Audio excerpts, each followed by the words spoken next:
What's up, everybody, and welcome back to Fireside Giants. I'm your host, Anthony Rivardo, joined by no co-host. Alex is not available today, so it's just me, but I'm here today to talk about all of the news, rumors, and insights regarding the New York Giants. And if you didn't see, Paul Schwartz of the New York Post wrote an article this morning and published it, indicating that the Giants are finalizing their draft board this week, and they're having internal debates about Travis Hunter. Where does Travis Hunter belong? On offense, on defense, a little bit of both?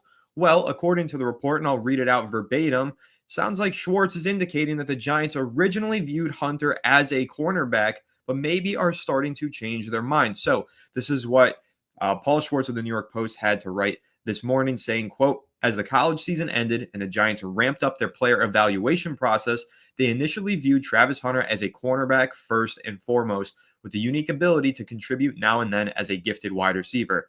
That designation, though, is not set in stone. The final determination has yet to be made, and the only certainty is this: Hunter can help in a big way wherever he lines up. So saying that, Paul Schwartz kind of saying that the Giants feel like he can help them either way, it kind of reads to me like the Giants want Travis Hunter to help them in one way, another, or both ways, right? Like the way that article reads to me, that excerpt that I just shared with you guys, it sounds like if the Giants have their pick of the litter, they want Travis Hunter. Obviously, we know that they want Cam Ward. That's not going to happen. He's going number one to the Titans. But picking at number three, if you didn't see the report, Adam Schefter said yesterday that he feels like both of the Browns and the Giants are going to pass on Shedeur Sanders with the number 3 overall pick. So if the Giants were to have their pick, I think that they would want that pick to be Travis Hunter based on what we've learned so far. So I'm very curious to hear all of your thoughts on that, of course, in the live chat. I'm going to be interacting with you guys heavy today since I do not have Alex to argue with today. I know you guys love it when Alex and I get into our sparring matches and we disagree on something, particularly on Sanders, and we start arguing, but that's not going to be the case today. Perhaps tomorrow we will get back at it. But today, it's just going to be me hopefully engaging with you guys a whole lot here, sharing my insights and also hearing your insights and sharing those up on here. So quick shout outs to Ultra Crimson Lotus, of course, for being first as usual. You usually are, absolutely. CC says, love FSG back in 20. Hope you're back, CC, and thank you for tuning in. Pooh says, thank you, or says, excited to hear your insights, and I'm excited to engage with you. Christian's here, says, let's go. Eddie says, let's go. So we got a whole bunch of people now in the chat talking about, guess who? Jalen Milroe. So Rescue Ops appreciate this comment saying Hunter/Carter at 3 and Milroe at 31. So 31, I would assume, means trading up into the first round. The Giants hold pick number 34. So in order to get to 31, they would have to trade up 3 spots. And I do think that's feasible. I don't think that would cost a whole lot to get a deal like that done. In fact, I'll go ahead right now and I will search Lamar Jackson trade details on draft night. Let's see what that cost the Baltimore Ravens. To move up 20 spots to get Lamar Jackson, the Ravens sent 3 picks, a 2018 second rounder, which was 52, which was the 20 spots that they moved up, a 4th rounder, and a future second round pick in exchange for the first round pick that was number 32 and a 4th round pick. Now, considering the Giants only have to go up 3 spots, not 20 spots, I would imagine that the price tag is a whole lot cheaper than that. And considering Lamar Jackson was a Heisman Trophy winner, and let's face it, Jalen Milroe is nowhere near the same caliber of talent and prospect that Lamar Jackson was coming out.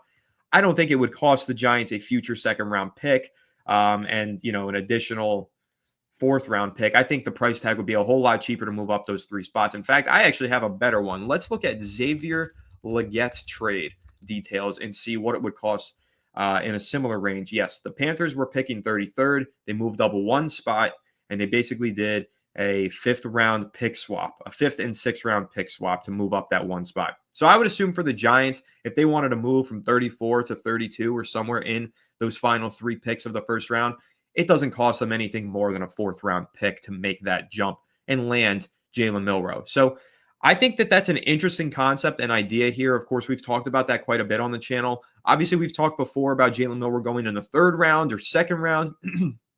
Excuse me. But now that he has officially accepted an invitation to attend the draft tonight, Thursday night of the draft, I have to have a feeling that there is a team out there that told him, we've got a 1st round grade on you. We would like to take you in the 1st round of this year's draft. And if that's the case, then I would expect Jalen Milroe to go in the first round. Whether or not it's to the Giants is a whole nother story. But I want to segue this comment from Rescue Ops into a discussion on Mel Kiper Jr.'s mock draft that he published today. He did a 2-round mock draft, and he actually had the Giants going Carter at number 3 and Jalen Milroe at number 34. What are your all thoughts on that? I see some mixed opinions in here about Jalen Milroe, but let's say that the Giants did go best player available at pick number 3 overall. And to clarify, Shedeur Sanders was on the board in Mel Kiper's mock draft, but he had them passing on Shedeur Sanders for Abdul Carter and then doubling down on the quarterback position later on with Jalen Milroe at pick number 34.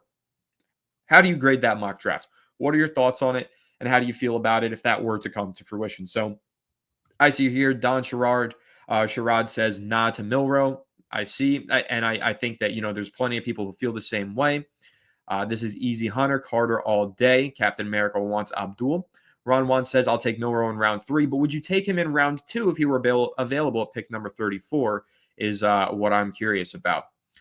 Nicholas saying he wants Hunter, but is afraid that Hunter might go too. So am I, but I do have a theory as to how he might fall to the Giants at 3 that I'll get to in a little bit. Captain America saying Milroe's accuracy is just horrible. And while I don't necessarily disagree with you, he definitely does have accuracy problems. I want to say this about Jalen Milroe.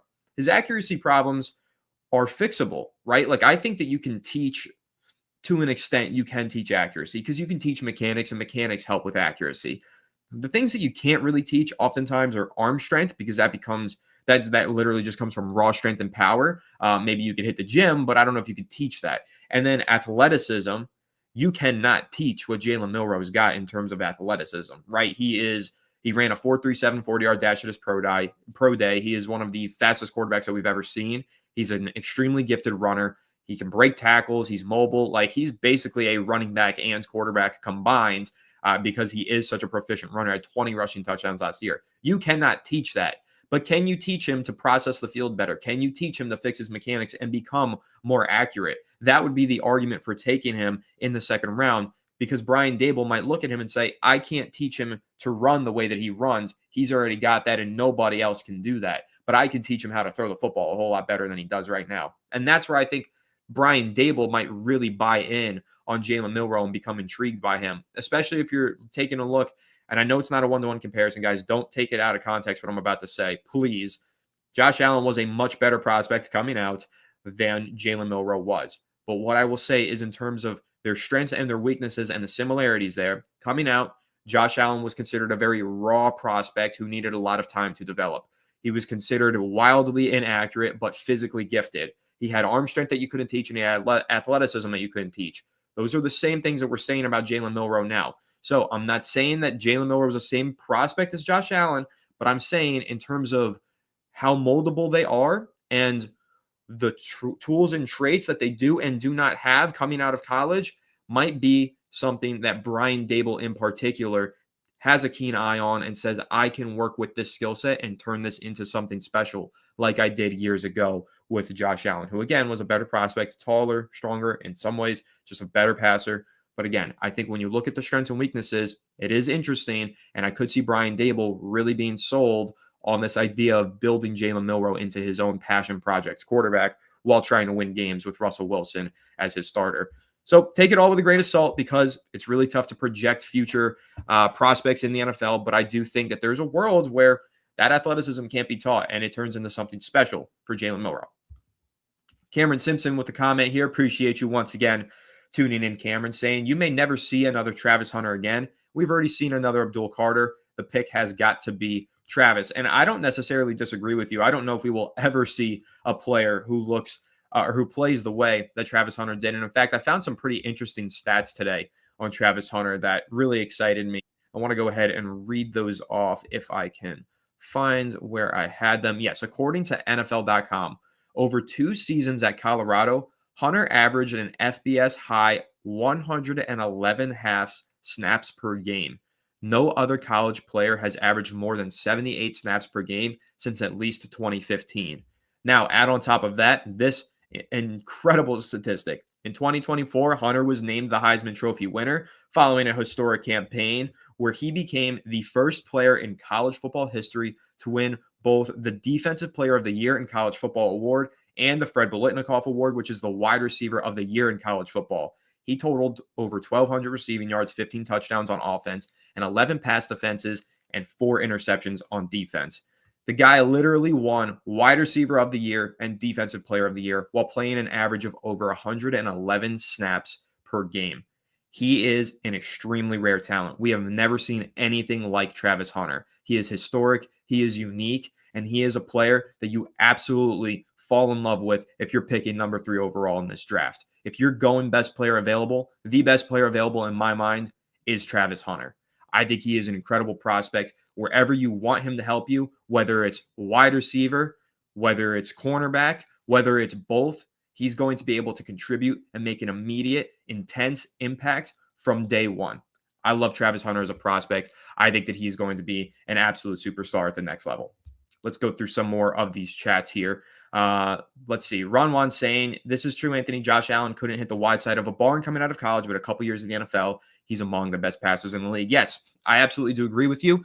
And that's kind of what I'm saying. It's kind of like with Jalen Milroe. I don't trust him to hit the wide side of the barn right now, but give him some time and he might be able to. And the thing is, he has nothing but time with the New York Giants, right? The Giants have all the time in the world to wait on Jalen Milroe now that they have Russell Wilson and Jameis Winston. So if they were to sign or to draft Jalen Milroe, he really would be a super enticing project and he could sit an entire year. If he goes somewhere else like Cleveland, he's going to play games this year and he doesn't need to be playing games. Like Jalen Milroe should not be playing games as a rookie. If he goes to Pittsburgh, Aaron Rodgers is 41. If he gets hurt, Milroe is going to be playing games as a rookie.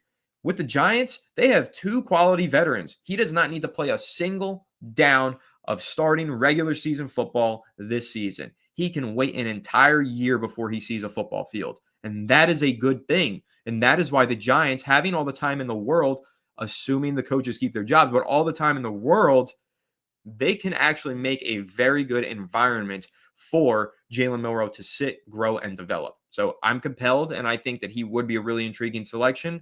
I still don't know if I think he's a prospect caliber of being picked number 32 or 34 overall or in the first round. But you know what? If he ends up hitting long term, doesn't matter. He'll far outweigh the other prospects that you could have gotten there because he could become a franchise quarterback potentially. But we'll see.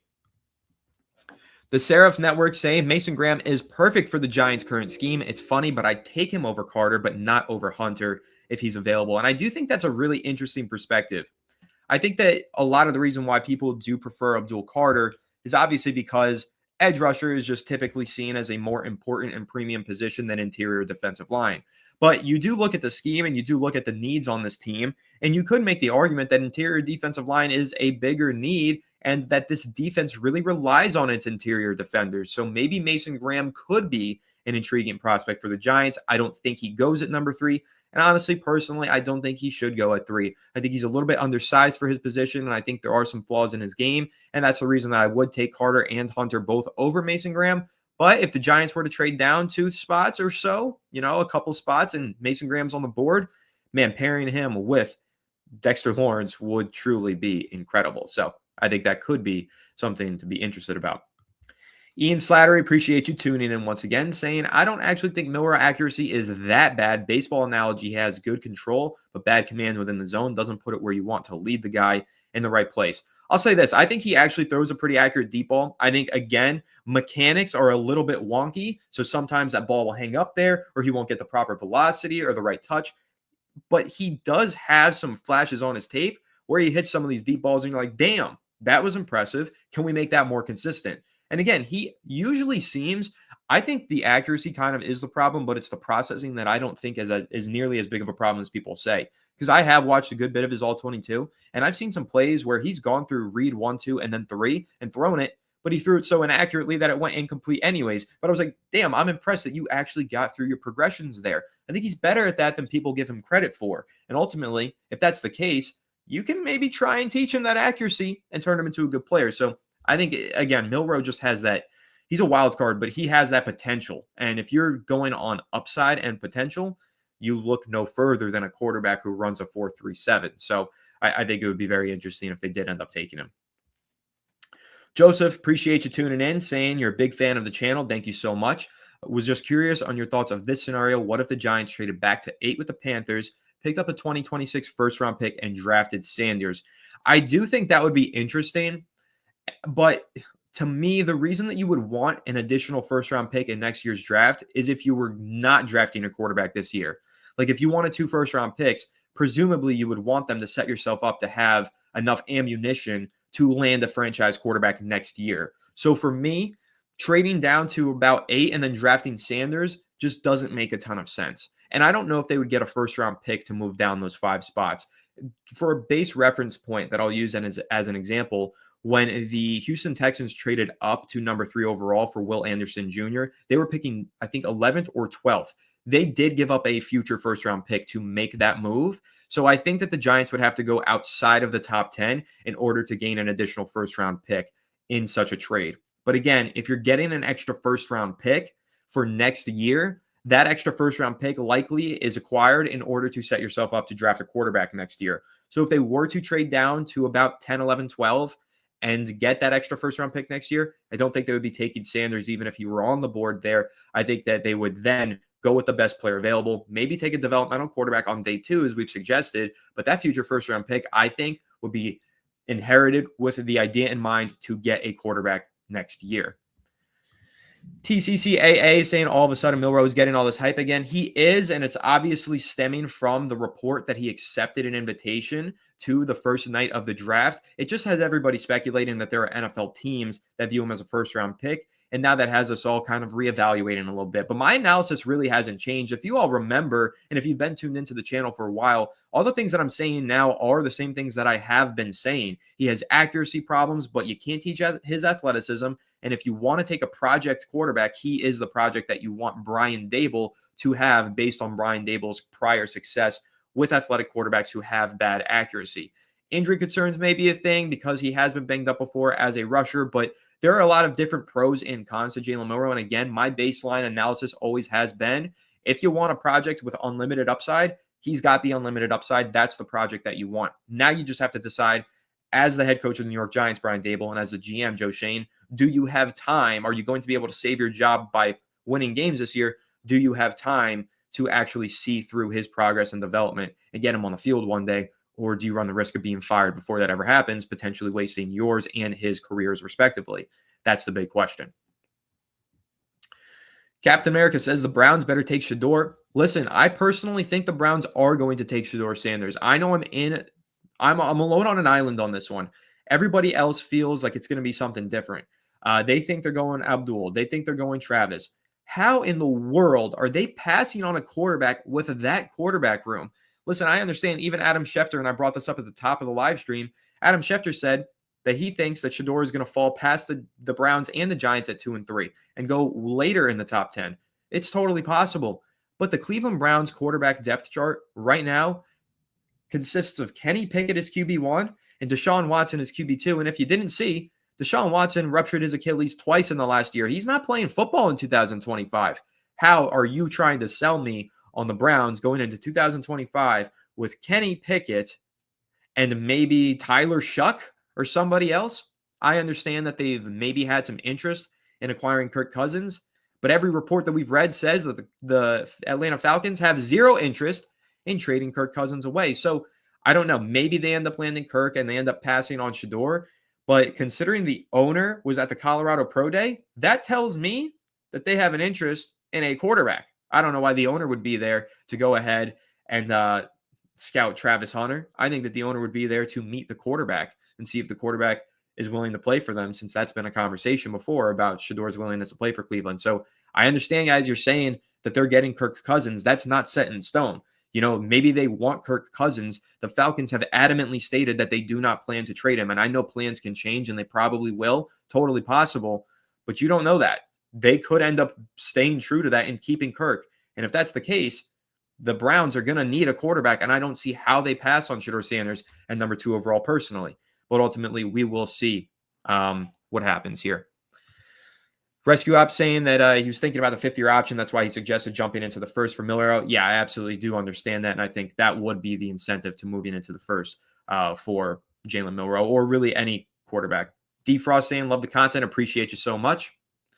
And we do have a super chat in here from Flim Flam Man. Appreciate you so much, Flim Flam.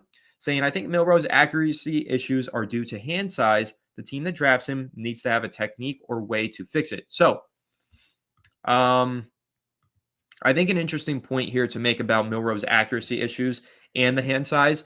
We have conflicting reports on the hand size, right? He came in underneath the prerequisite 9-inch hands at the Senior Bowl, but then at the Combine, he reached the 9-inch threshold and surpassed it by a pretty decent margin. So I don't know what the hand issue is with Milroe because we have conflicting reports. I think that's actually personally going to come down to the Giants or any team and bringing him into their facility for a private workout, measuring the hands there and going off of your own measurements. Because right now, all of these measurements that we've been getting have been inconsistent.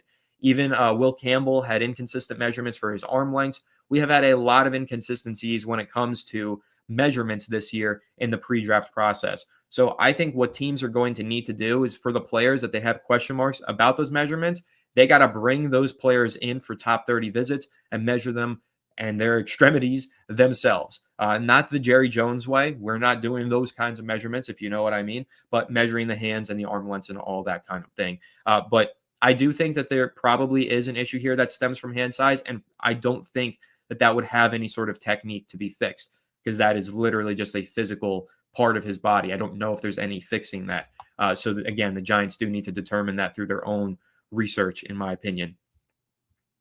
Let me go down here. Wild Wave saying, our owner was at the pro day as well for Sanders. Yes and no. Our owner's brother was there. Yes, he's part of the ownership group, but he is not the team president / CEO. John Mara was not at the pro day for Colorado. Chris Mara was. Again, that's his brother, and he works in the front office, and he helps with personnel and scouting, but he is not the owner and the CEO of the team. The CEO of the team wants to meet a potential franchise quarterback. That is Jimmy Haslam, I believe is his name, for the Cleveland Browns. That is the owner, the team president and CEO. So I don't think that that's really the same thing for the Giants, having the owner's brother there, who is usually at a lot of significant pro days every single year, just because of the fact that he works in the front office and is involved with those draft discussions. But it's completely different to me, the fact that the Cleveland Browns owner was actually there, not a front office member, but the owner. So that's how I viewed it and interpreted it, though it is definitely something that you can interpret in your own way. I don't know if the Browns owner was at Carter's pro day. I would have to double check on that. I'm not sure. But I guess he could have been at Colorado's for Hunter. But again, just my working theory and personal speculation that I know is against the grain here. I think that he was there to scout and meet with Shedeur Sanders, which I know that he did. He did take Sanders and Hunter out to dinner the night before the pro day. The Browns ownership group did. So I think that is something interesting.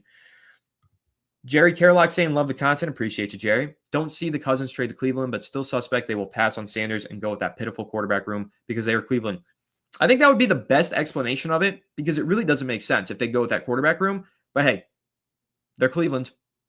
They're bound to do something stupid, right? I don't know how much I can talk because I'm a Giants fan, and the Giants have been pretty stupid in their own right in many ways over the last few years, but let's never compare ourselves to the Cleveland Browns exactly. So, yeah, no, I mean, I don't see the Kirk Cousins trade happening either.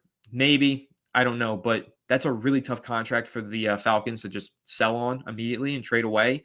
And Michael Penix Jr. sure did flash some things. He's got an injury history.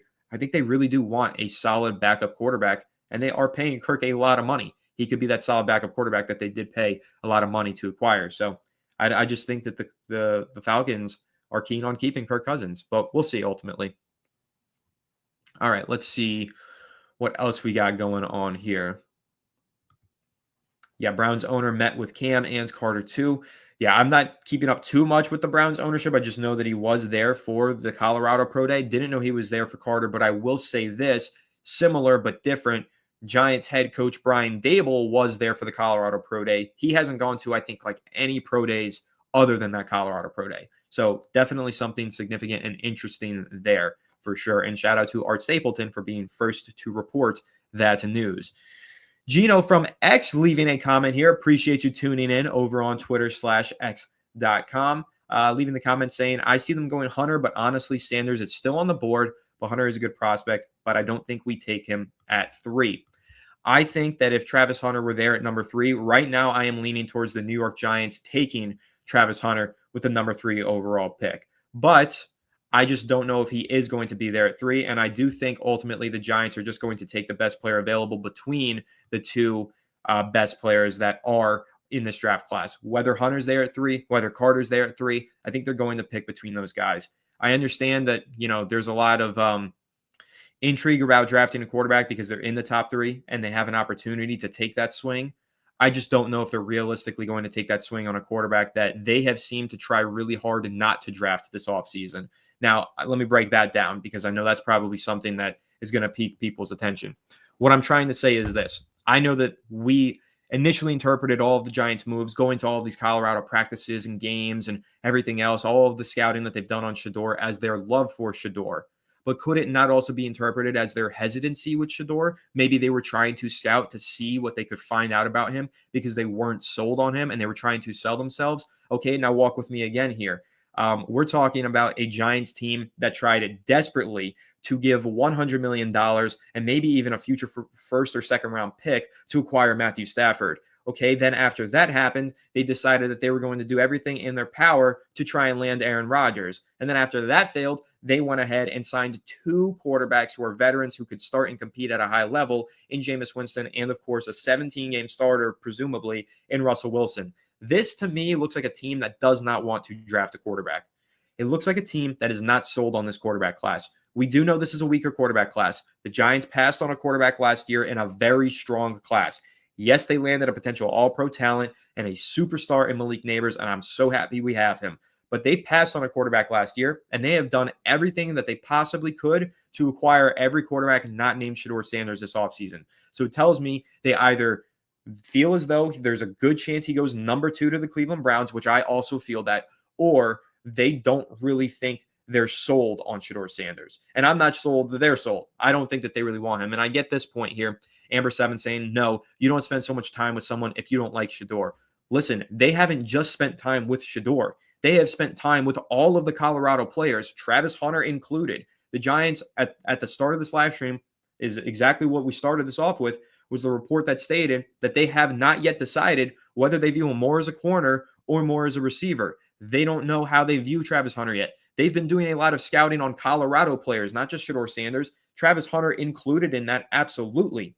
So is LeJohntay Wester. So is that other wide receiver that they have whose name is slipping my mind right now. They have a ton of talent on that team. The Giants were not just there for Shedeur Sanders. Yes, they're going to scout all the quarterbacks heavily, but keep in mind, this is a great comment. Jason Johnson saying here, they did the same thing with J.J. McCarthy. They even brought him in on Easter Sunday to have a personal visit with the team a week before the draft. And they went to a lot of Michigan games. And this year, they went to as many Miami games as Colorado games, and they went to several Miami practices. These are all things that they've been doing for all of the quarterbacks and top prospects. But for some reason, it's only getting reported on Shedeur Sanders. And the reason that I keep stating is because of algorithms, because of social media, because Shedeur has a documentation team following him all day long. And those videos get posted and they get clipped and they get aggregated and they appear on all of our timelines because we are in the New York Giants fandom algorithm. So therefore, it looks to us like the Giants are in love with Shedeur Sanders. But we have not seen videos of the Giants at Miami practices and games. However, they've been there. There just hasn't been documentation of it, but they've been at those games too. So are they just as in love with Cam Ward as they are Shedeur Sanders? Are they more in love with Shedeur Sanders because those videos were documented? No. The public, the ones that were made public, Amber 7, they weren't made public by the Giants. They're made public by Shedeur Sanders. If Cam Ward had the same videography group that Shedeur Sanders has, maybe those would be public and it would be a completely different narrative. But just because the Giants are at all these Colorado games and practices doesn't mean that they're spending time with Shedeur Sanders. It means that they're doing their due diligence on the quarterback and every other Colorado prospect. Colorado has among the highest level of, or highest quantity of draftable prospects in this year's class. Jimmy Horn Jr. being the other one. Thank you, Mike Nixon, with the assist there. They have 3 technically wide receivers, a cornerback / wide receiver, and a quarterback. They have a ton of talent all over the place that's going to be drafted this year. The Giants are scouting all those guys. But they did, though. They did visit Miami as much as Colorado. It just didn't get reported as much because it wasn't on video. But they went to just as many games. I've read the reporting on this. It just went under the radar. I'm telling you, they went to just as many Miami games, and they went to several Miami practices. There just isn't video documentation, but they did all of this. The same exact process that they've gone through with Shedeur, they went through the exact same process with Cam Ward. It's very crucial to know that information because, again, the Giants are not just spending this time at Colorado because of Shedeur. They're spending that time at Colorado because he is a quarterback, yes, and they're doing their due diligence on every single top quarterback in this class, and because Colorado has among the highest quantity of draftable players in this year's draft class, including the Heisman Trophy winner, Travis Hunter, who is a complete anomaly that every team needs to double, triple, quadruple scout and make sure that they understand where they want to utilize him if they were to draft him. That's the point that I'm trying to make. They aren't just doing all the scouting because of Shedeur. Colorado just has a ton of talent that they need to scout and do their due diligence on. That's my take on it personally. And it's fine if you see it a different way, and I totally understand, but this is my interpretation of everything here. Let me take a sip of this water because I've been talking for a minute, and I got to get into the super chat from Sam.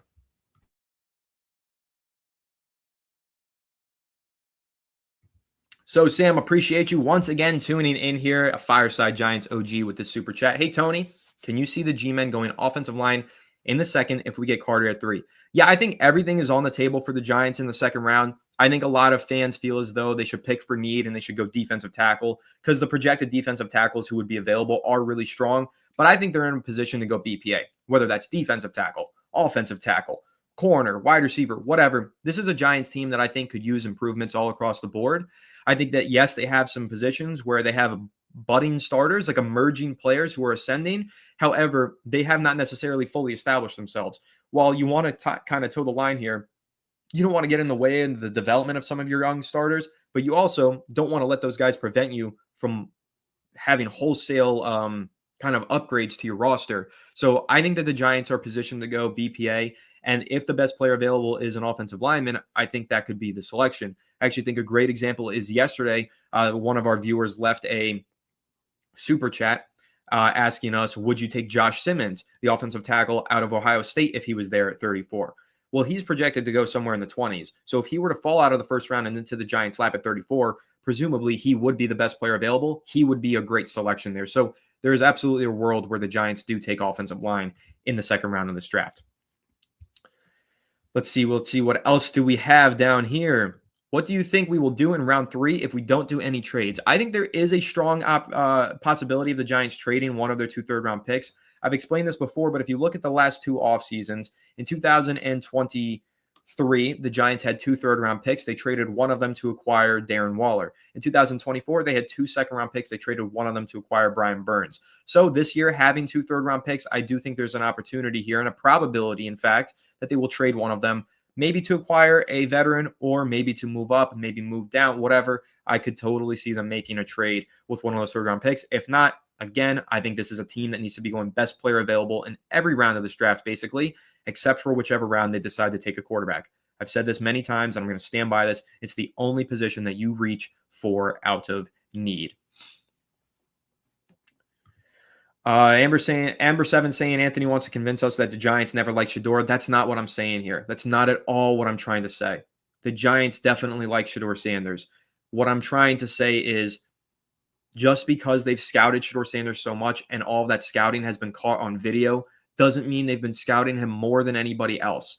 Doesn't mean that they love him more than they love another prospect. It just means that their scouting of him was caught on video. That's all that it means. And it's because Colorado and Shedeur Sanders in particular have a video documentary team that follow them everywhere. That is why it looks like the Giants are so in love with Shedeur. But they've done the exact same scouting process on Cam Ward and many other prospects. J.J. McCarthy, it's the same process.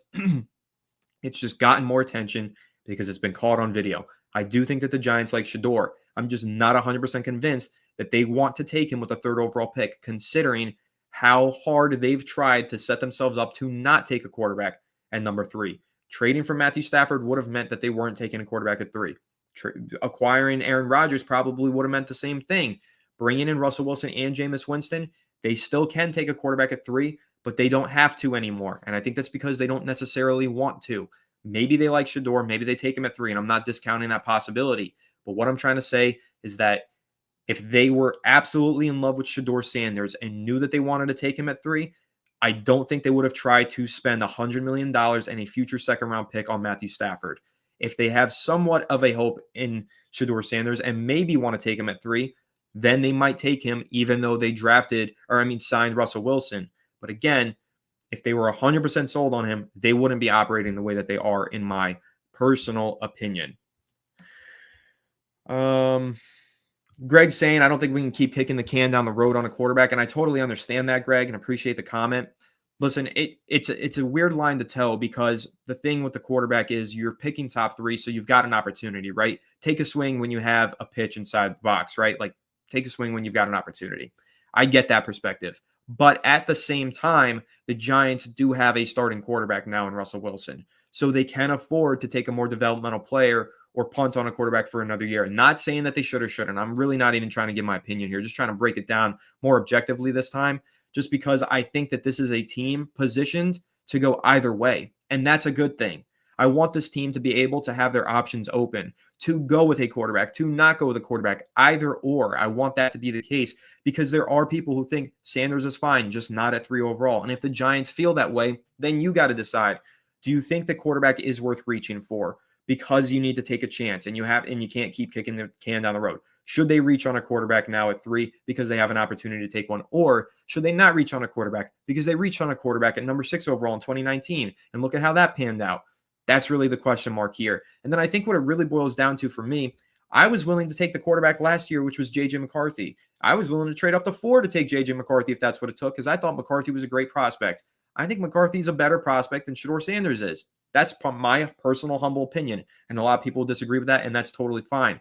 But if you were in the camp of J.J. McCarthy isn't worth a first-round pick last year, and I know a lot of Giants fans were in that camp, then you probably shouldn't be in the camp, of drafting Shedeur Sanders this year because they are probably comparable prospects. If not, you could argue McCarthy's better. Okay, maybe you don't feel that way. Maybe you think Shedeur is better. But again, if you really didn't want to take J.J. McCarthy with the 6th overall pick last year, I need some convincing from you as to why, and I'm not saying this was you in particular, Captain America, but just generally speaking, I need somebody to convince me that he's worth taking at number 3 if McCarthy wasn't worth taking at 6. Again, I thought McCarthy was worth taking at 6, so I do think Shedeur Sanders could be worth taking at 3. But if you didn't like McCarthy last year, why do you like Shedeur Sanders this year? What's the difference here? What's the differentiating factor? That's what I'm curious to find out. All right, let's see what else we have here. A lot of comments rolling in. I do appreciate you all dropping all of your thoughts in here. Sam Fountain with another super chat. Appreciate you so much, Sam. Saying, can you see the G-Men taking 2 quarterbacks, say a 2nd and a 5th round? I could see them taking 2 quarterbacks potentially, but it wouldn't be 2nd and 5th round. That 2nd quarterback would probably be like 7th round, like a guy who's probably going to be a UDFA, but they don't want him to be a UDFA. So I don't know. I think it's interesting. Unfortunately, because the Giants did sign 2 quarterbacks this offseason in Russell Wilson and Jameis Winston, they probably won't take 2 quarterbacks. They have a pretty big group in there with Tommy DeVito as well, who JW is mentioning. Not saying that Tommy DeVito is going to prevent them from drafting any quarterback prospects. I unfortunately do agree with JW here. I think Tommy DeVito's days are numbered, which is obviously sad to me. However, got to do what's got to be done. This roster needs to get better. And just because I'm Italian doesn't mean I'm keeping Tommy DeVito around. All right. Like, we need this football team to improve. And I think that it improves by adding more talent at the quarterback position. So I don't think it's going to happen. I don't think the Giants are going to draft 2 quarterbacks simply just because when you look at this roster, they've got 2 veterans. And so I can't see them carrying 4 quarterbacks into the season. That's a lot. A lot of teams carry 2. The Giants are definitely going to carry 3, but I really just cannot see them carrying 4. Amber 7, I don't disagree with you. And in fact, I think I'm one of the first people who said this. The night that the Russell Wilson signing happened, I was live on Giants Collective 30 minutes after the signing, and I was standing alone on an island on that panel of 4 people saying, this does not take the Giants out of the quarterback market. I was saying that the Giants absolutely are still in the quarterback market. This is a $10.5 million contract. That is a backup quarterback contract for Russell Wilson. Yes, the incentives can take him to $20 million. Those incentives are related to him winning games. This does not take them out of a quarterback market. I am not saying that signing Russ means that the Giants aren't going to draft Shedeur. I've been saying the opposite of that, in fact, for a couple weeks now, ever since they signed Russell Wilson. I've been saying that they're still technically in the market for a quarterback. However, they also have a roster that is positioned to probably be a bit competitive this year. Now, I'm not saying go to the playoffs and win a Super Bowl, but to compete for a playoff spot, possibly. So I could see them passing on a quarterback and going best player available. We'll see what they do. They're not out of the quarterback market necessarily, but it's possible that they could go best player available. Nerf Swag, cool chat. Appreciate you with the comment. I really like the name. Hey guys, when is the NFL draft? The NFL draft is on Thursday, April 24th. So just a little bit over 2 weeks away. And reminder that I will be live on that Thursday night about 30 minutes prior to the start of the draft and all the way through to the end of the first round. Yes, I know what you're thinking. Anthony, Tony, you're crazy. You're going to live stream for 5 hours? We all know how long the NFL draft is. It's probably going to be a 5-hour live stream, but I'll be here for it. So make sure that you guys tune in because it's going to be a lot of fun. And I also want to throw this out there. Excuse me. Alex and I are working on something very special for our NFL draft special episode. You guys know that we do one of those every single year. Last year, we had on a panel of different content creators and beat writers. We had Patricia Traina. We had Chris the Entertainer. We had that franchise guy who's a huge just NFL YouTuber. We had a bunch of people on the channel to do mock drafts for the New York Giants. We have something else planned, a draft special this year that I think you guys are going to find a lot of fun. It's a lot different than what we did last year. And I won't lie to you, there might be some elements of what we did last year mixed back in this year. We shall see. However, we have something else planned this year that I'm really excited to put together. It's like a real production that I'm putting a lot of production value into and spending a lot of time on. So just stay tuned for the upcoming NFL draft live stream and stay tuned for our draft special episode. I think you guys are really going to get a kick out of it and are really going to love it. I'm mildly concerned about Abdul Carter's injury concerns. Mildly concerned about it because I think that it's absolutely something that's healable. Yes, he's got 2 injuries, and I understand that. One of them is a stress fracture on his foot, and the other one being a shoulder sprain, I believe. Neither one of those being structural ligament damage, that kind of thing. It's not like he had a partial meniscus or a partial ACL, nothing like that. A bone injury is much easier to heal and actually heals back stronger than any sort of ligament injury that requires surgery. So I'm not entirely concerned with Abdul Carter's injuries. But again, we shall see. Anybody could be a bust. Anybody could be a superstar. We'll see. Yes, there's some concern, but it's a very mild concern for me. MJ, you're right. Their jobs do depend on Russell Wilson playing some good football this year. Eric saying, say it louder, Amber 7. Carter is injured. He is injured. I don't think necessarily, though, that the injury is going to prevent any of these teams from taking him in the top 3. Stephen RC is going to the draft party. That is awesome. I know that MetLife Stadium is the draft party that you're referring to. Guys, are you going? Comment down below if you're going to the MetLife Stadium draft party. I'm really curious to know because I always think it's really cool that they do those draft parties. Obviously, the nature of having the Fireside Giants podcast, I got to do my live streams every year, and I really enjoy doing those. But maybe one year I would like to go to the draft party at MetLife, and I think that could be a lot of fun to experience a pick like that, top 3 pick, especially in MetLife Stadium with all you Giants fans. That would be really cool. Until then, I will enjoy experiencing it live here on the channel. So, should be fun. Ian Slattery, appreciate the comment saying, my dad's birthday is April 24th.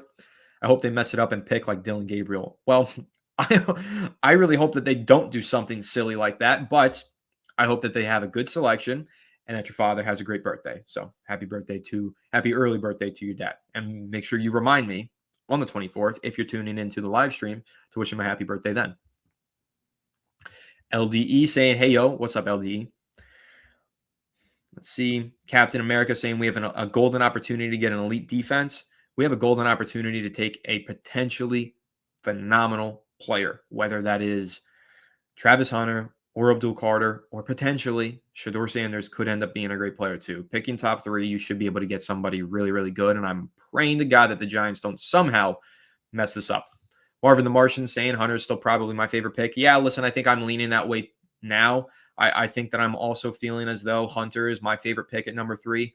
For a while there, I was on the quarterback train, but after signing Russell Wilson, again, Russell Wilson doesn't necessarily prevent you from drafting a quarterback. They still could, but I think that the need for a quarterback is a little bit less significant. And so I think the best player available might be the proper route here. So that's my personal take and opinion.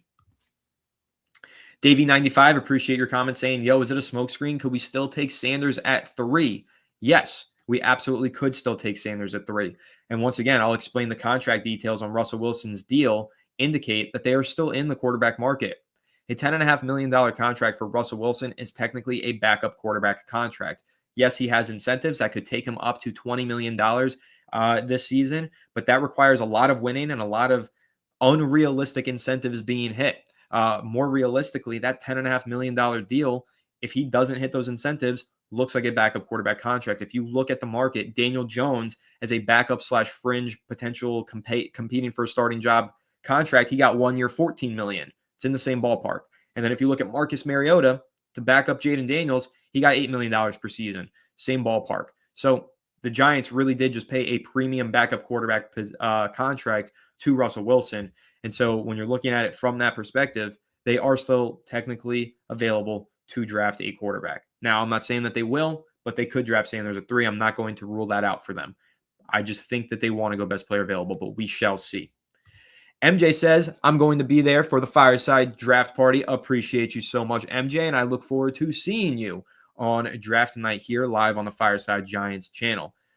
Cannot wait. I think it's really going to be a fun show. And I tease that we have surprises upcoming for the draft special episode, but we also do have surprises coming for the live draft stream. So stay tuned to the channel. Make sure you're subscribed if you're not already. Make sure you're smashing the like button today. All of that fun stuff. Would Hunter plus Milroe at 25 to 30 be a good to great first round? Milroe with Dable could be dangerous. Yeah, it could be dangerous, and it would intrigue me. I think it's a great first round because you land a Travis Hunter at 3. Like just that alone. That makes it a great first round for me. I think Travis Hunter is a special talent. However, Milroe at 25 to 30, I still don't know if I'm convinced that he's worth taking in the first round. The only reason that I would want to take him in the first round is, well, A, I think there might be competition, but B, and this being the main point, I want the 5th-year option on his contract just because I know he's going to sit for an entire year. So if you're redshirting him for a year, you'd rather have him on a 5-year contract than a 4-year contract potentially. So I think it would be a great round.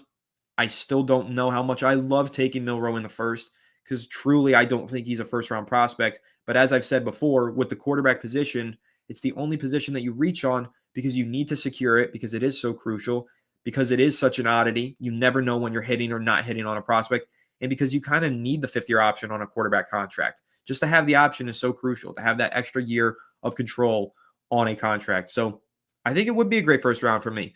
Again, not sure how sold I am on Milroe, but if you were planning on taking him at 34, I guess you might as well sacrifice the 4th or 5th round pick, whatever it is, and take him between 25 and 30. I guess I'll agree with that. We got a comment here saying Hunter going second to the Browns is definitely a possibility, but nothing is a guarantee here. Malik and Sanders, Foxy says, would be great. Fire. I do agree with you. I think that could be really exciting, but I don't know, man. Charles here, Hunter and Neighbors, OMG. That one kind of compels me just a little bit more because I think that Russell Wilson, that's idiot proof, right? Like, how does Russell Wilson not throw 25 touchdowns with Hunter and Neighbors in the lineup with him? I don't know. I feel like he has to find a way to do it. Davey95 saying, not going to lie, I would entertain a trade down with New England at 4 if we want Shador. I would too, but again, this has been brought up quite a few times in our live chats. I just don't think that the Patriots would want to move up one spot. I don't know how much it makes sense for them to sacrifice that pick and do that when they're probably going to get whoever they want at 4 anyway. I don't know. They have many options to go with as well, and I actually think that the Patriots are a sneaky team that might be interested in trading down. So we shall see. But if it's possible, I think it would be interesting. Desmond Montgomery saying, hey, Anthony, who would you take at 3 if it was between Sanders and Hunter? Personally, right now, I'm leaning towards Hunter. 2 months ago, I was leaning towards Sanders, but right now I think I'm leaning towards Hunter. But again, we got over 2 weeks left. Maybe my mind changes once again. I don't know. Kind of going back and forth here sometimes. Ian Slattery with a super chat. Ian, appreciate you so much, saying not ready to say anyone with Dable is dangerous. And hey, honestly, that's totally fair because Brian Dable's track record here with the New York Giants has not been so great. Yes, Josh Allen was dangerous with Brian Dable. Daniel Jones had a year where he was kind of dangerous, but still only threw 15 touchdown passes, but he had dangerous legs and he won some games. But I get what you're saying. I mean, Brian Dable has not lived up to expectations outside of that first rookie season that he had. So I understand what you're saying. And it's unfortunate that we haven't seen him take his own quarterback and develop them properly over the last 3 years because the Giants haven't drafted one. It's been confusing. I don't know why they haven't at least taken one in the late rounds for Dable to develop. But yeah, it does make it difficult to get a reading on Brian Dable and his proficiency here as the quarterback's coach / offensive coordinator / head coach of the New York Giants. So just as a reminder, we'll be winding down this live stream within the next 10 minutes. So make sure you're getting in any last minute thoughts in the live chat for me to go ahead and respond to. Marvin the Martian saying Dable's a good coach. I just think Jones has held him back. I really think the entire roster has held him back. I think you can put a lot of it on Daniel Jones, sure, because he was the quarterback. But I actually think there were a lot of different position groups that held back the entire team and made it a really difficult last couple of years for Brian Dable. So I do agree with you. I've said this before, and I'll say it again. That 2022 season, that was a bad roster that Brian Dable made the most out of. The roster has gotten worse since then, and he's tried his best. I mean, you're talking about a guy that went on a 3-game winning streak with Tommy DeVito as his quarterback. If you ask me, Brian Dable has done a much better job over the last 3 years than Joe Schoen has done at his job. Again, neither one has done a good enough job. That's why the team is in such a bad position right now like they're in. But I think that Brian Dable has the qualities of being a good coach. He has a lot to iron out, but he really needs more help. He needs a better roster, and he needs a solidified quarterback position. And I think he finally might have it, because I still think Russell Wilson is a very capable starter. I'm not saying he's an all-pro, but he's a capable starter.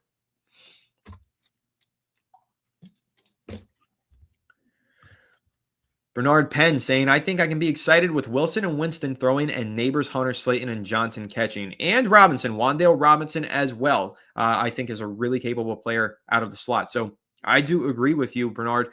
I think when you're looking at Neighbors, Hunter, Slayton, Wan'Dale Robinson, Theo Johnson, the Giants have a lot of interest in Elijah Arroyo out of Miami. Maybe they do add another tight end.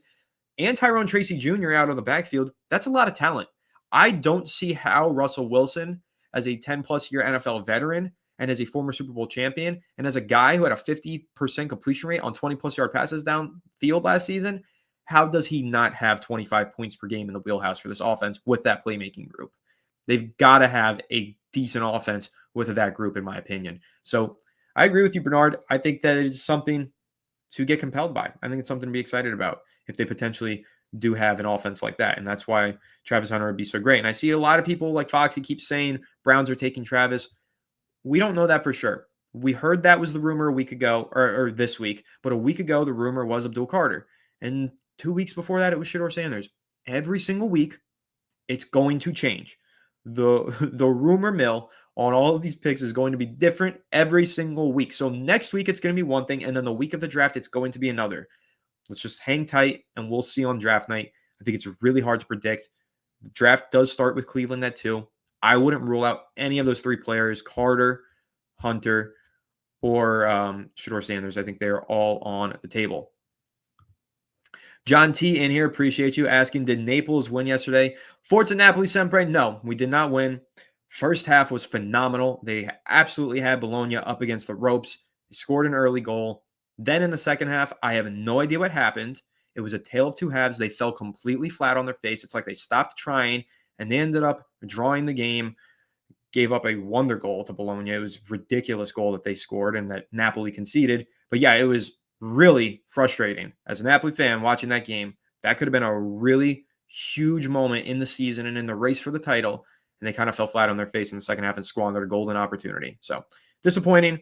But at least they didn't lose. The draw is much better than the loss. W. Wister saying, Anthony, the offensive line is key to the offensive production. 100% you are right. But my take on the offensive line has been this. Last year when they were healthy, they were at least serviceable. And I think a lot of their problems have stemmed from the fact that they have not had a good quarterback back there. I think a good quarterback makes a world of difference for the offensive line. They play together. It is a team sport. Yes, the offensive line needs to protect the quarterback. The quarterback needs to protect the offensive line in some ways. Has to get the ball out of his hands quicker than Daniel Jones was, for sure. Has to call protections at the line of scrimmage and identify blitzers and coverages at the line of scrimmage, for sure. These are things that the Giants quarterbacks of 2024 were unable to do. But in 2025, with a veteran like Russell Wilson who has seen everything, I expect the offensive line to play better because they're getting better quarterback play behind them. That's me personally. Rob Plummer saying, not a fan of Milroe. Do you think the door is shut on trading up to pick one with Tennessee? Yeah, I kind of do. I've seen some reports that they're still entertaining phone calls. They're picking them up and they're entertaining offers. I think it's going to take an absolute godfather, like 3-4 first-round pick offer, and that's just not going to happen. So I think the door is shut. I think it takes a battering ram to get through that door at least, and I don't think the Giants have a battering ram in their wheelhouse personally. Betting odds for the Falcons were favored for Byron Murphy, defensive tackle, at 8. Draft rumors is jokes. Yeah, Ian, you make a good point. We don't know what's going to happen any single year. Like, the draft is random if we know anything. Remember when Cleveland Farrell went like 4th overall and he was a projected 25 to 30 pick? The Raiders took him at 4, and they even told one of the reporters, we have a surprise for you all at 4. Yeah, great surprise. You reached on a player who was off your team in 4 years. That was fantastic, guys. But I mean, I don't know. We'll see how it goes. The draft is such a random crapshoot. I never know what's going to happen. That's why I'm not ruling anything out for the Giants, and I'm certainly not ruling anything out for the Cleveland Browns. The only thing that I feel like I know is that the Titans are taking Cam Ward. After that, I'm at a loss. Golden Spatian, appreciate the super chat saying they need to draft a new kicker. Gano is buns. Yeah, Graham Gano's had a lot of injuries over the last couple of years, and when he's been on the field, he's usually been playing through injuries and such. It's been kind of ugly. I don't know. I don't know if he's buns. I'm going to give him a benefit of the doubt because 2 years ago, he was like 2 or 3 years ago, he was spectacular. Let's see if it was injuries. I do think that they need to find some sort of a backup plan here, though, for Graham Gano. It can't just be Graham Gano this season, in my opinion, just because injuries have been so prevalent for him, and he has been really so inconsistent. Davey95 saying, where were you when Napoli won the title? Did you cry when it happened? I didn't cry when it happened, but I was moved with joy and gratitude. I'm a Napoli fan and supporter because my great-grandfather was a diehard, absolute avid Napoli fan and supporter. He immigrated to New York from Napoli. That's why my family is from New York. That's why I'm a New York Giants fan, and it's why I'm a Napoli fan. Rest in peace, my great-grandfather, Vittorio. He's the one who brought my family over to New York, and he is the one who introduced me to soccer and introduced me to Napoli. So I didn't cry, probably should have, now that I'm actually sharing that story, but it was a tremendous, beautiful moment. It was incredible. Yeah, it was the first time they won Serie A in 30 years. It was a fantastic moment, and it was one that I'll never forget. I was at college. I was in my fraternity house watching that game, and I was screaming and jumping up and down with one of my close friends / fraternity brothers. So it was a great moment, beautiful moment, and I'm really hoping that we can repeat that moment again this year. 6 weeks to go. We'll see. It's going to be tough, but maybe we can go ahead and figure it out. MJ saying, I cried when the Giants won in 2007. I can't lie. I can't lie to you. I definitely cried when they won in 2011-12. I'm an avid Giants fan. Them winning a Super Bowl, I'll cry if they win another one for sure. It would mean the world to me, especially with the way things have gone over the last 10 years. It's been painful.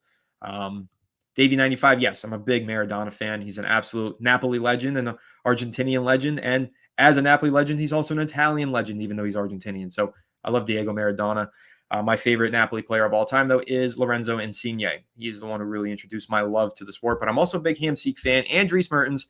I know all the Napoli guys that pretty much ran the show for the last 10 years. So big Napoli fan and obviously a major New York Giants fan. So just to circle back to this Graham Gano thing, Mike Nixon asking if I could see the Giants taking a kicker in the 7th.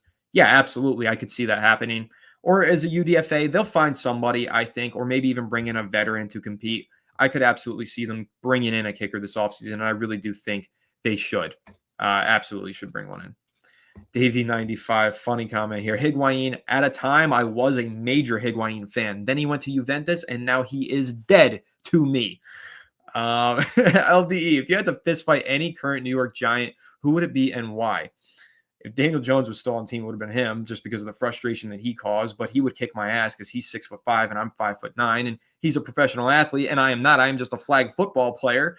I don't think I can win in a fight with any of these guys, so I don't want to fight any of them. And plus they're Giants, and I love the New York Giants. So I've got love for all of them. I will not say Tommy DeVito. Tommy DeVito is my guy, and I do appreciate Tommy DeVito. So yeah, I don't know. I don't think I want to fight any of them. Yeah, let's go all in. Let's let Dexter Lawrence beat me up. That would make for great content on the channel. I think Dexter Lawrence, one slap across the face, and I'm dead anyway. He doesn't even have to hit me that hard. Go half strength, and I'm probably down for the count. So we'll see. I don't think I'll be getting into any fights with any Giants players anytime soon. Anyway, Rescue Ops saying, great show, Anthony. Thanks for the content. Thank you for tuning in. I appreciate all of you being here. I am wrapping this thing up now. Over the next couple of minutes here, just winding it down, getting through any of these last chats that are catching my eye, since you guys are being a little bit funny right now, and I enjoy when that's the case. But yeah, Rescue Ops, really do appreciate you and everybody else who did tune in. Stephen RC saying Saquon Barkley. Dude, Saquon Barkley and those legs, one roundhouse kick, and I'm never waking up from him. Yeah, Marvin the Martian, I will need an ambulance and then some if it's Dexter Lawrence. Yeah, you're right. He'll just sit on me, and I will suffocate to death for sure. My body cannot handle 347 pounds of Dexter Lawrence. I can tell you that much.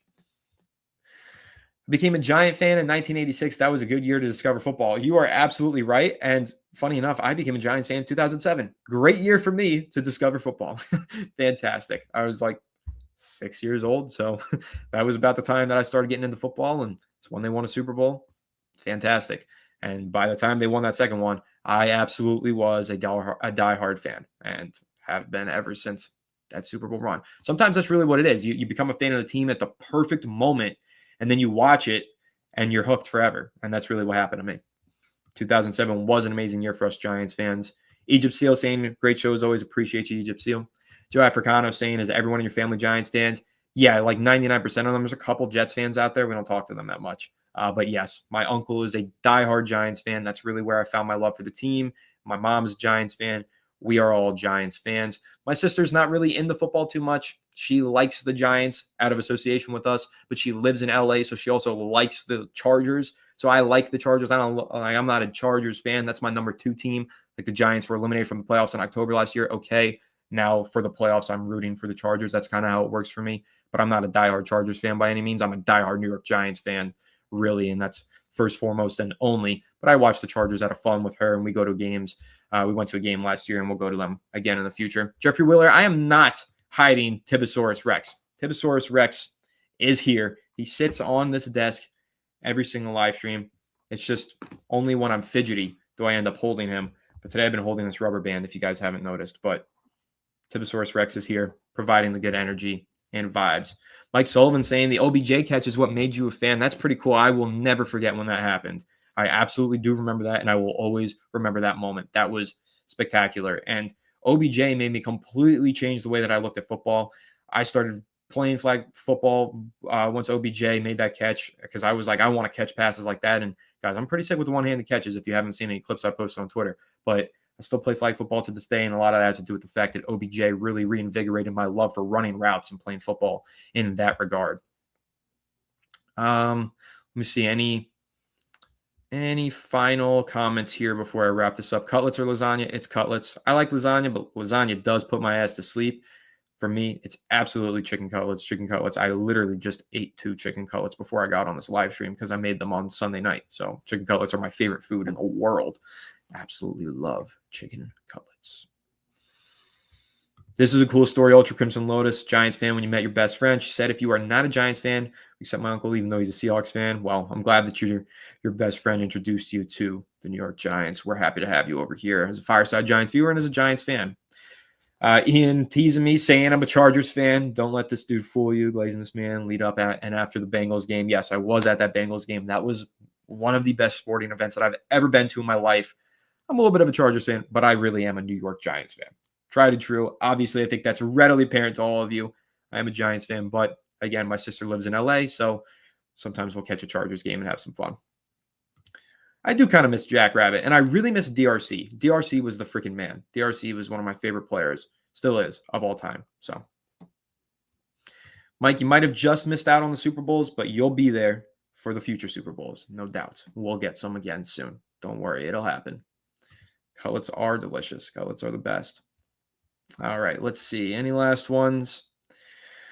Answer this one before I lead off here. Joe Africano asking, you going to do any live mock draft videos before the draft? Yes, 100%. Absolutely. In fact, maybe tomorrow, like very soon, within the next week, we're going to get it going. This weekend, our live streaming schedule is going to be a little bit disrupted. I am traveling this weekend for an annual trip that I take every year, so I might miss a couple of days. You might get some solo Alexes. You might get some pre-recorded videos. We're not entirely sure. We're going to figure all that out tomorrow in advance of my traveling. So just to let you guys know, you might not get the daily live stream this weekend. You might. We'll see how it goes. You might not. But definitely next week, as soon as I'm back from this trip, it's all steam ahead. Fully diving in on our draft special episode. Fully diving in on all of the mock drafts that you want to see. The final film breakdowns that you guys want to see. The daily live streams, of course. And leading right into the live stream during the NFL draft. It's all going to come to a rearing head. Next week is when we're really ramping it up and going crazy. So I can't wait. I'm super, super excited. But yeah, I think that's probably going to do it. I think you're saying 1v1 flight in football. Flight reacts. Is that what you're talking about? He's from the same area as me. I don't know if you know that. He lives in West Palm Beach. I'm in Palm Beach Gardens. So we're probably within 20 minutes of each other right now. So, but that's not going to happen because unfortunately Fireside Giants is not that popular. But you know what? I will show you guys this. Let me end this off here. Last thing that I'm going to do before we end this live stream is show you all a highlight from last night's flag football game that I played. I think I would cook him. I think you're right. You guys are going to like this. I know that you guys do like my my flag football highlights. So let's pull one up before I log off here. I didn't talk about this a ton today, so give me credit for not bragging about this until the very last minute of this live stream. I'm going to go ahead and pull it up. Where is this video? Let's see. My buddy on my flag football team got these Ray-Ban glasses with cameras in them, and he recorded the game from his point of view. It was spectacular. I never even seen a video quite like this, but it was really cool to watch. So I'll share it with you all right now. Give me 1 second here. About to pull it up. Appreciate you. Good restraint. I know. I had plenty to brag about. I didn't brag. All right. Go ahead. Guys ready for this one? All righty. Pull that down. And we're going to end off after this one.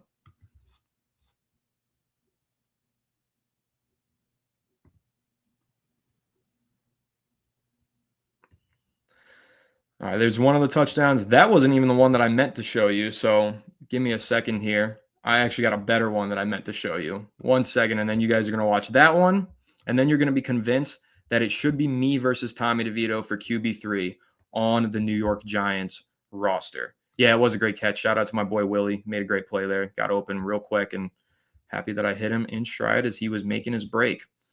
And here is the next throw that you guys are going to like a lot.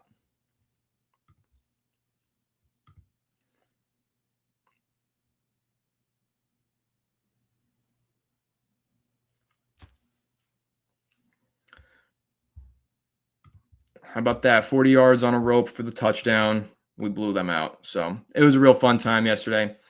Rescue Ops 40 time. Stay tuned. Stay tuned. We have something planned here. For those of you who are still tuned in, we'll show you something real soon.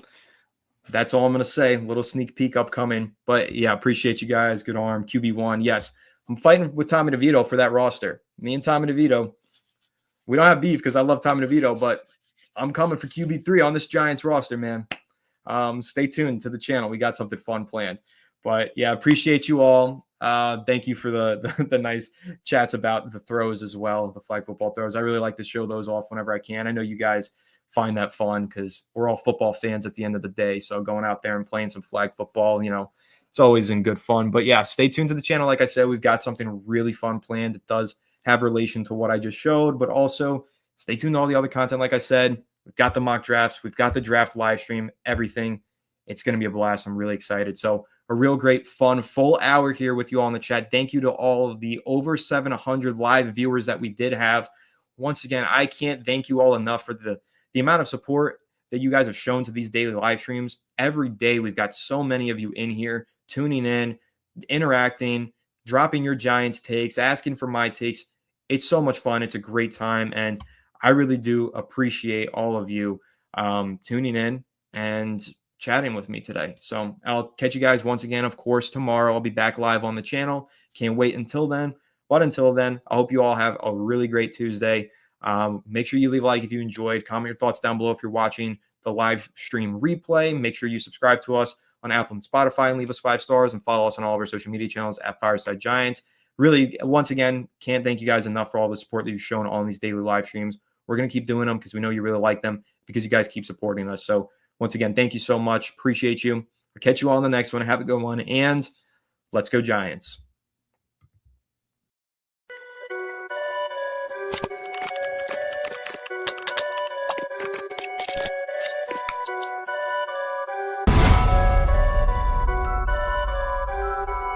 Perfect.